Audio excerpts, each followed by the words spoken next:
Monsieur Pénat. Alors, je ne savais pas quand j'allais pouvoir placer ce que j'ai à dire. Et signalisation lumineuse m'a immédiatement frappé. Signalisation lumineuse dans Aix-en-Provence en ce moment.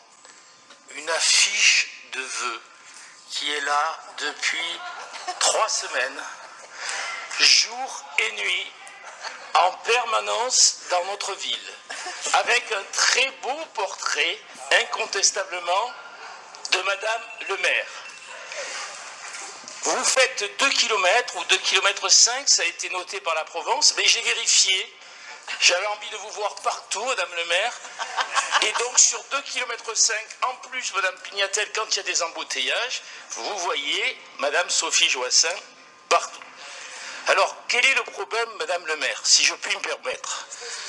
Le problème n'est pas que vous présentiez vos vœux aux Aixois et que vous puissiez associer le conseil municipal. Ça, c'est bien normal et c'est très bien. Mais l'impression que ça donne, et je vous promets que de nombreux Aixois, vous le savez, le pensent, et lundi d'ailleurs, sans faire de publicité, France Bleu Provence fait un petit micro-trottoir aixois, et évidemment je marchais dans la rue, ils m'ont interviewé au hasard, vous verrez.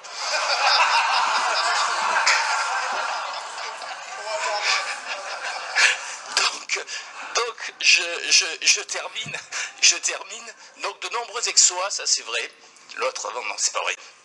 Donc de très nombreux Aixois se demandent de quoi il s'agit. Donc moi on m'a dit, Marc, est-ce que tu repars en campagne électorale? Alors j'ai pas compris, je ne savais pas de quoi il me parlait. Eh bien, mais Madame le maire fait des affiches électorales. Et c'est exactement cela. Ce ne sont pas des affiches de vœux, c'est un détournement, Madame le maire, je vous le dis, ce sont des affiches qui ressemblent. J'ai bien compris que c'était des vœux, qui ressemblent à des affiches électorales. Et je trouve qu'il y en a un nombre excessif, innombrable. Voilà. Alors, je peux évidemment avoir une question perfide. Vous voyez, Mme Pétel n'est pas là. Pour une fois que je suis en train de vous taper dessus bien, elle pourrait quand même écouter. Allez-y, monsieur Pénat, on est là pour ça. Donc, je m'interroge. La première interrogation, c'est vrai que celle-ci, elle est un peu dure, mais c'est l'argent du contribuable aixois.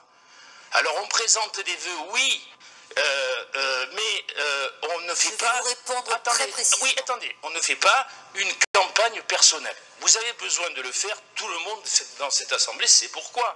Vous n'avez pas été élu sur votre nom, vous avez un problème relatif de notoriété, vous êtes connu bien sûr, mais par rapport à votre prédécesseur, ou plutôt prédécessrice, je vais y arriver, votre maman, ça sera plus simple, vous avez un problème donc pas de légitimité, non, mais de notoriété. Donc, vous avez besoin que l'on vous voit, comme vous faites vos vœux partout, mais ça c'est un peu plus normal, il y a ces affiches.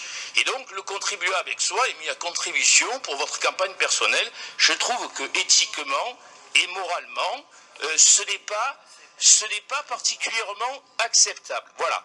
Et puis je termine sur une autre note d'humour, mais c'est pas de moi, c'est de M. Castronovo. Il a remarqué qu'on ne disait pas... J'ai vu et je sais combien Lucien les gastronomes et effectivement, il a raison, on ne souhaite pas des vœux parce que c'est un pléonasme, on les présente ou on souhaite bonne année. Moi, ce que j'aurais voulu, c'est qu'il y ait des vœux, comme on en voit dans des tas de villes, qu'il y ait votre visage, bien sûr, mais pas ce caractère ostentatoire qui ne correspond pas normalement à votre personnalité.